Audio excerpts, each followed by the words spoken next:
जय हिंद साथियों, मैं जयेश आपके अपने YouTube परिवार में हार्दिक स्वागत करता और आशा करता आप सभी जबरदस्त और जिंदाबाद होंगे और आपकी महिला मित्र मंडल भी बढ़िया होंगी। तो आज अपन शुरू करेंगे करंट अफेयर की क्लास। तो क्लास को शुरू करने से पहले जबरदस्त तरीके के साथ आपके दोस्तों के साथ शेयर जरूर कीजिए और मुझे लास्ट में कमेंट करके जरूर बताना कि आज के 10 क्वेश्चन में से कितने क्वेश्चन आपने सही करे और आपको ये आज की क्लास कैसी लगी। तो शुरू करते हैं अपनी आज की क्लास। तो अपनी आज की क्लास का क्वेश्चन नंबर फर्स्ट है, ठीक है। पहले अपन कल की क्लास का रिवीजन करेंगे, उसके बाद में आज का करंट अफेयर अपन पढ़ेंगे। तो कल की क्लास का रिवीजन करेंगे, उसमें क्वेश्चन नंबर फर्स्ट दे रखा है कि लुसाने डायमंड लीग 2024 में किस खिलाड़ी ने रजत पदक जीता है।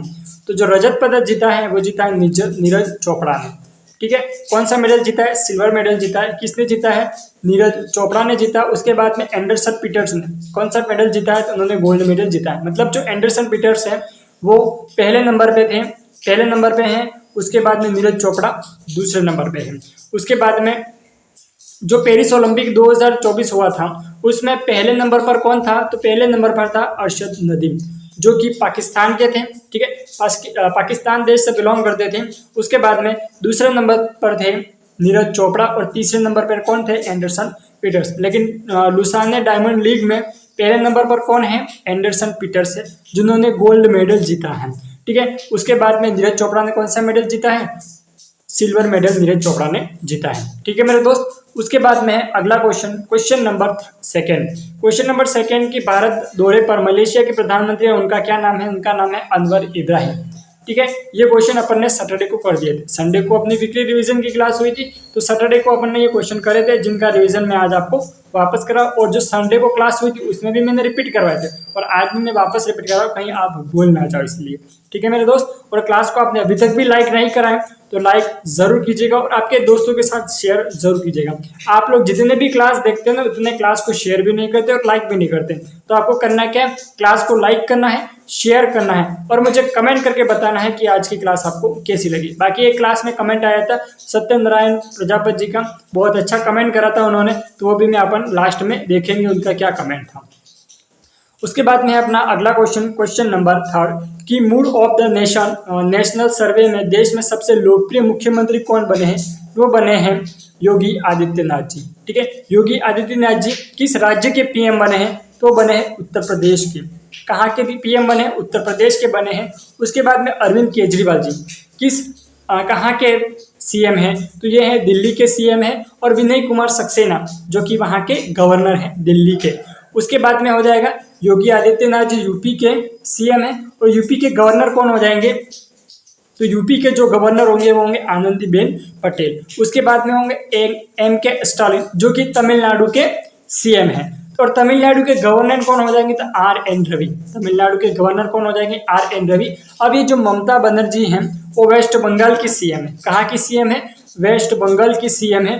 तो वेस्ट बंगाल के गवर्नर कौन है वो आप मुझे कमेंट करके बताना कि वेस्ट बंगाल के गवर्नर कौन है, ये आप मुझे कमेंट करके बताना। मैं आपको एक बात और बता दूं, अभी हाल ही में जो भी एग्जाम हो रहे हैं, अदर स्टेट एग्जाम की बात करें तो भी, या फिर Rajasthan state UP police constable या फिर राजस्थान पुलिस कांस्टेबल एलडीसी जो भी एग्जाम है, इन सभी एग्जामों में स्टैटिक जीके और करंट अफेयर का वेटेज बढ़ता जा रहा है।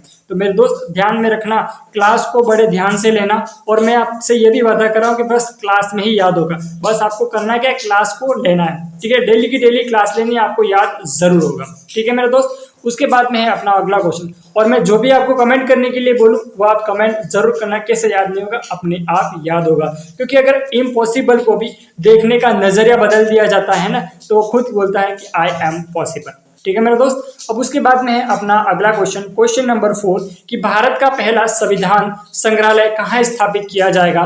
तो वह स्थापित किया जाएगा हरियाणा में। कहाँ पर स्थापित किया जाएगा? जहां पर लिंगानुपात कम है, जहां पर वनों की संख्या कम है, ठीक है।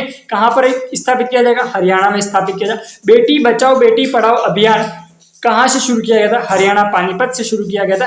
कब शुरू किया गया था? 22 जनवरी 2015 को, ठीक है। बेटी बचाओ बेटी पढ़ाओ अभियान का ब्रांड एम्बेसडर किसे बनाया गया? तो मनु भाकर को बनाया गया। तो मनु भाकर कहाँ की रहने वाली है? तो हरियाणा राज्य की रहने वाली है और झज्जर जिले की रहने वाली है मनु भाकर। मनु भाकर किस खेल से संबंधित है? तो ये शूटिंग से संबंधित है। उन्होंने पेरिस ओलंपिक में 2 ब्रॉन्ज मेडल जीते थे। किसने? मनु भाकर ने जीते थे, ठीक है मेरे दोस्त। अब उसके बाद में है अगला question question number 5। Question number 5 है कि लता मंगेशकर पुरस्कार मध्य प्रदेश सरकार किसको प्रदान करेगी? ये प्रदान करेगी के.एस. चित्रा को। और जो लता मंगेशकर पुरस्कार है उसमें कितने रुपए की राशि दी जाती है? तो 2 लाख रुपए की राशि उसमें दी जाती है। किसमें? लता मंगेशकर पुरस्कार में। ठीक है मेरे दोस्त। उसके बाद में मध्य प्रदेश के गवर्नर कौन है? तो मध्य प्रदेश के जो गवर्नर है मंगू भाई छगन भाई पटेल, और मध्य प्रदेश की राजधानी भोपाल है। ठीक है मेरे दोस्तों। उसके बाद में है अपना अगला क्वेश्चन नंबर 6। क्वेश्चन नंबर 6 कह रहा है कि केंद्रीय ऊर्जा मंत्रालय ने देश के बिजली क्षेत्र की दक्षता, पारदर्शिता, प्रभावशीलता को बढ़ावा देने के लिए कौन सा ऑनलाइन प्लेटफॉर्म लॉन्च किया जाएगा? तो ऑप्शन डी उपरोक्त में सभी। ये क्वेश्चन अपन ने पहले कर दिए, इसलिए थोड़ा अपन इसको क्या करेंगे, थोड़ा स्पीड में रिवाइज करेंगे, थोड़ा रैपिड फायर करेंगे। ठीक है, तो ये कितने हैं? तो तीनों के तीनों है, तो ऑप्शन डी इसका सही आंसर हो जाएगा। उसके बाद में है क्वेश्चन नंबर 7। क्वेश्चन नंबर 7 कह रहा है कि सिनसिनेटी ओपन 2024 में मेंस सिंगल का खिताब किसने जीता? वो जीता है जैनिक सिनर ने। किसने जीता है? जैनिक सिनर ने ये खिताब जीता है। उसके बाद में अगला क्वेश्चन नंबर 8। क्वेश्चन नंबर 8 कह रहा है कि भारत ने किस देश को अतिरिक्त 251 मेगावाट बिजली निर्यात को मंजूरी दी है? तो वो दी है नेपाल ने। नेपाल कहाँ पर है? नेपाल की राजधानी क्या है? तो नेपाल की राजधानी है काठमांडू। ठीक है, नेपाल की राजधानी क्या है? नेपाल की राजधानी काठमांडू। उसके बाद में ब्राजील, ये ब्राजील का क्वेश्चन एग्जाम में पूछा गया था। उसके बाद में श्रीलंका की मुद्रा क्या है? ब्राजील की मुद्रा क्या है? अभी जो यूपी पुलिस का एग्जाम हुआ उसमें पूछा गया था। तो मेरे दोस्त, जो श्रीलंका की मुद्रा है वो रुपी है। उसके बाद में पाकिस्तान की जो मुद्रा है वो भी रुपी है। ठीक है, और उसके बाद में ब्राजील की जो मुद्रा है वो हो जाएगी रियाल। हाल ही में अभी पूछा गया था, जो कि ये मुद्रा मैंने करवाई है आपको क्लास में, अलग से नहीं करवाई है लेकिन मैंने क्लास में ही आपको करवाई है। अपन अलग से भी बहुत जल्द क्लास लेकर आएंगे और उनको कंप्लीट करेंगे। ठीक है, करेंसी हो जाएगी, उसके बाद में उसकी कैपिटल हो जाएगी। जो भी कंट्री है उन कंट्री की करेंसी और करेंसी के बाद उनकी कैपिटल क्या होगी वो भी अपन बहुत जल्द क्लास में करेंगे। तो अपनी जो नेपाल है वो नेपाल की राजधानी क्या हो जाएगी? तो नेपाल की राजधानी होगी काठमांडू। उसके बाद में इसकी करेंसी क्या होगी मैंने आपको बताई है पिछली क्लासों में। ठीक है, तो इसकी करेंसी क्या होगी वो आप मुझे कमेंट करके बताना।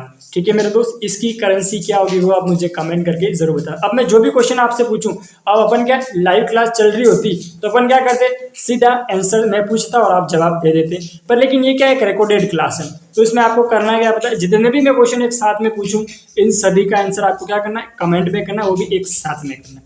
ठीक है मेरे दोस्त। उसके बाद में है अगला क्वेश्चन नंबर 9 कह रहा है कि 19वां CII Bharat Africa business conclave का उद्घाटन किसने किया? तो ये करेगा जगदीप धनखड़ ने करा।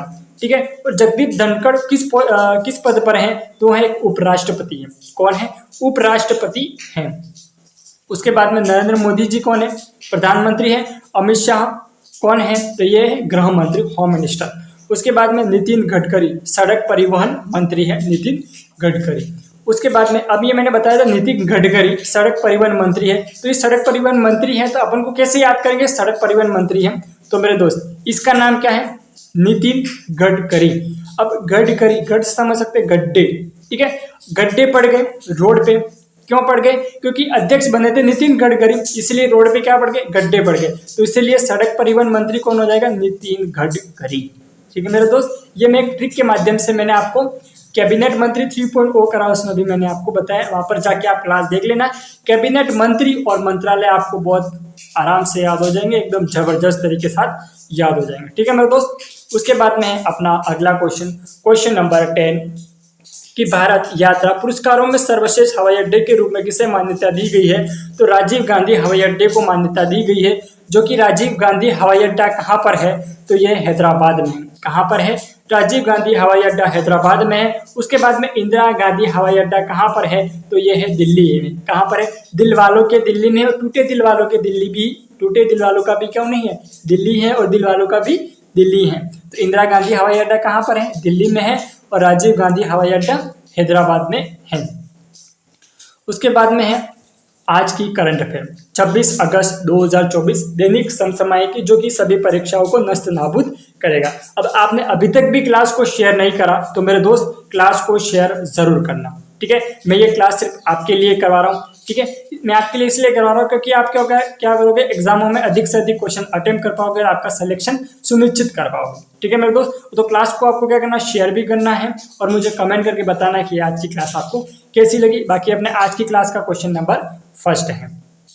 ठीक है, क्लास को अभी तक शेयर भी नहीं करा तो शेयर करना और आपके व्हाट्सएप स्टेटस पर स्टेटस जरूर लगाना। ठीक है मेरे दोस्त, क्वेश्चन नंबर 1 कह रहा है कि हाल ही में किस देश की यात्रा के दौरान पीएम मोदी ने 4 MO समझौते पर हस्ताक्षर किए हैं?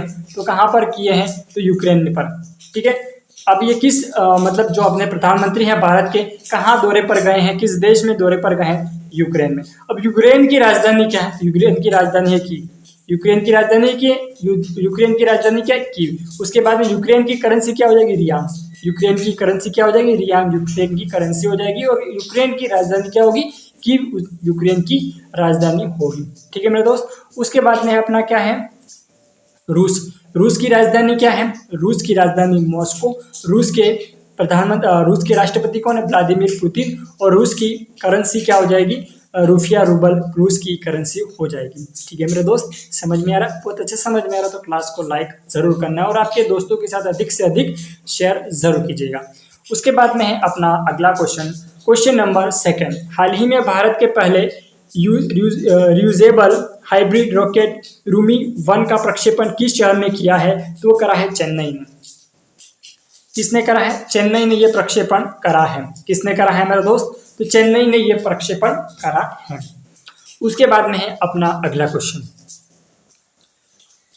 अगला क्वेश्चन कह रहा है क्वेश्चन नंबर 3 कि हाल ही में सरकारी कर्मचारी के लिए यूनिफाइड पेंशन स्कीम में 25 वर्ष की सेवा पूरी करने पर कितने प्रतिशत की पेंशन दी जाएगी? तो ये दी जाएगी 50%। अब इसमें किस प्रकार की पेंशन स्कीम चलती है? एक तो पहले चलती थी OPS, ठीक है, उसके बाद में अब शुरू होगी UPS। UPS का मतलब होता है, एक तो होती है OPS और एक होती है UPS। ठीक है, UPS होती है और OPS होती है। OPS का मतलब होता है ओल्ड पेंशन स्कीम, उसके बाद में UPS का मतलब होता है यूनिफाइड पेंशन स्कीम। ठीक है, OPS के मतलब ओल्ड पेंशन होती है, UPS का मतलब यूनिफाइड पेंशन स्कीम। इसके तहत क्या होता है कि जो भी कर्मचारी की 25 साल पूरे कर लेता है उसके बाद में क्या होता है, उसको 50% पेंशन दी जाती है। जैसे वो आपकी सैलरी में से ही काटी जाती है। जैसे कि यहाँ पर आप मान लेते हैं आपकी सैलरी है 1 लाख रुपए, ठीक है, तो उसका 50% कितना हो जाएगा? 50,000 रुपये। तो ये आपको पेंशन के रूप में दिया जाएगा और आपकी सैलरी में से ये काट दिया जाएगा। उसके बाद में आपको पेंशन के रूप में दिया जाएगा। UPS लागू हो गया है। ठीक है, तो UPS का मतलब क्या होता है? यूनिफाइड पेंशन स्कीम होता है। ठीक है, अभी आप गवर्नमेंट एग्जाम की तैयारी कर रहे हो तो सरकार ये जानना चाहती है कि हमारे जो भी रूल्स लागू हो रहे हैं वो भी आपको पता है या नहीं। इसलिए इस तरह के क्वेश्चन भी आप एग्जामों में आने शुरू हो गए हैं। उसके बाद में है अपना अगला question, question number 4। Question number 4 कह रहा है कि हाल ही में भारत के किस क्रिकेटर ने अंतर्राष्ट्रीय और घरेलू क्रिकेट के सभी फॉर्मेट से संन्यास लेने की घोषणा की है? तो किसने करी है? तो यहाँ पर है विराट कोहली, किंग कोहली। कौन है? विराट कोहली, किंग कोहली। विराट कोहली ने किससे संन्यास ले लिया है? तो विराट कोहली ने संन्यास लिया है T20 से। उसके बाद में रोहित शर्मा ने संन्यास लिया है T20 से।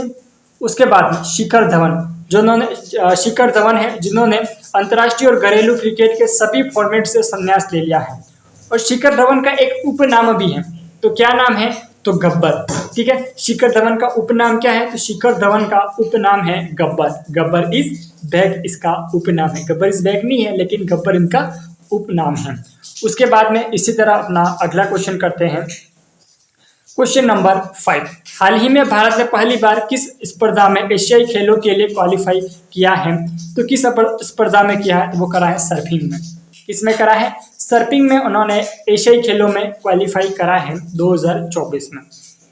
उसके बाद हाल ही में वित्त मंत्री निर्मला सीतारमण ने किस शहर में नए GST भवन का उद्घाटन किया है? तो यहाँ पर उन्होंने जो उद्घाटन किया है वो उदयपुर में करा है। कहाँ पर करा है? उदयपुर में करा है। उदयपुर कहाँ पर है? तो राजस्थान का जिला है जो कि उदयपुर है। ठीक है, उसके बाद में जो जयपुर है, जयपुर को पिंक सिटी के नाम से जाना जाता है।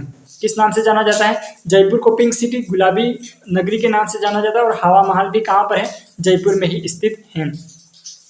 उसके बाद में यहाँ पर GST से एक प्रश्न जो कि पूछा गया है अभी हाल ही में एग्जाम में, जो यूपी पुलिस का एग्जाम हुआ था और मैंने आपको बताया भी था जीएसटी के ब्रांड एम्बेसडर क्या है? ठीक है, जीएसटी के ब्रांड एम्बेसडर है अमिताभ बच्चन। ठीक है, एसबीआई के ब्रांड एम्बेसडर कौन है? तो एसबीआई के जो ब्रांड एम्बेसडर है वो एमएस धोनी है।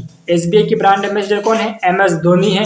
बेटी बचाओ बेटी पढ़ाओ अभियान के ब्रांड एम्बेसडर कौन है? तो वो है मनु भाकर। ठीक है, तो याद रखना कि जीएसटी के ब्रांड एम्बेसडर कौन है? अमिताभ बच्चन। कौन है? अमिताभ बच्चन जीएसटी के ब्रांड एम्बेसडर हैं। उसके बाद में क्वेश्चन नंबर 7 कि हाल ही में लुसाने डायमंड लीग में नीरज चोपड़ा ने कौन से स्थान पर हैं? तो नीरज जो चोपड़ा हैं वो हैं दूसरे स्थान पर है, जिन्होंने सिल्वर मेडल जीता है। ठीक है, नीरज चोपड़ा कौन से स्थान पर हैं? तो नीरज चोपड़ा दूसरे स्थान पर हैं। ठीक है मेरे दोस्त, उसके बाद में है अपना अगला क्वेश्चन। नीरज चोपड़ा दूसरे स्थान पर है और पहले स्थान पर कौन है? एंडरसन पीटर्स, जो कि पेरिस ओलंपिक में तीसरे स्थान पर आए थे। कौन से स्थान पर आए थे? तीसरे स्थान पर आए थे पेरिस ओलंपिक 2024 में, जबकि ये सीधे के सीधे आगे चले गई। इसीलिए आपको भी इस ओलंपिक से कुछ सीखना चाहिए कि जब एग्जाम में अपन बार बार हारते हैं तो हर एग्जाम में हारे ये सुनिश्चित नहीं। ठीक है, हर एग्जाम में हार जाए जरूरी नहीं है, किसी एग्जाम में भी झंडे भी गाड़ सकते हैं। उसके बाद में अपना अगला क्वेश्चन के 8वां है कि हाल ही में बांग्लादेश ने टेस्ट क्रिकेट के इतिहास में पहली बार किस टीम को हराया है? तो ने जो टीम को हराया वो हराया है पाकिस्तान। किस टीम को हराया है? पाकिस्तान की टीम को हराया है। उसके बाद में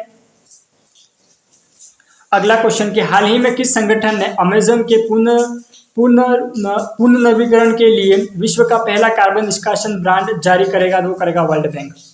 कौन करेगा? विश्व बैंक जारी करेगा। उसके बाद में क्वेश्चन नंबर 10 के अमेरिका देश में किस भगवान की प्रतिमा स्टैचू ऑफ यूनियन की स्थापना की जाएगी? वो की जाएगी हनुमान जी की। कितने फीट ऊंची ये प्रतिमा होगी? तो ये होगी 90 फीट। ठीक है, 90 फीट ऊंची ये प्रतिमा होगी। उसके बाद में दुनिया की सबसे ऊंची प्रतिमा किसकी है? तो सरदार वल्लभ भाई पटेल की। कितने फीट ऊंची है? तो 182 फीट ऊंची है। कहाँ पर है? गुजरात में है, नर्मदा नदी के किनारे। ठीक है, जो सरदार वल्लभ भाई पटेल थे उनको सरदार की उपाधि किसने दी थी? तो बारदोली की महिलाओं ने सरदार वल्लभ भाई पटेल को सरदार की उपाधि दी थी। तो सबसे ऊंची कितने मीटर की ऊंचाई है उनकी? तो उनकी ऊंचाई कितनी फीट की है? तो 182 फीट ऊंची है। जो दुनिया की सबसे ऊंची प्रतिमा है वो किसकी है? सरदार वल्लभ भाई पटेल की है। ठीक है मेरे दोस्त, उसके बाद में आपके लिए क्वेश्चन है कि उत्तर प्रदेश के राज्यपाल कौन है? आपके लिए क्वेश्चन है कि उत्तर प्रदेश के राज्यपाल कौन है? इसका सही आंसर आप मुझे कमेंट करके बताना। बाकी आप चैनल पर नए हो तो चैनल को सब्सक्राइब जरूर करना। ठीक है, चैनल पर आप नए हो तो चैनल को सब्सक्राइब जरूर करना और आपके दोस्तों के साथ जरूर शेयर कीजिएगा। और इस क्वेश्चन का सही आंसर क्या होगा कमेंट बॉक्स में कमेंट करिएगा। मैं आपके कमेंट का इंतजार करूंगा। बाकी अपना ख्याल रखिएगा और आपका और अपनी महिला मित्र मंडल दोनों का ख्याल रखिएगा। धन्यवाद। जय हिंद, जय भारत।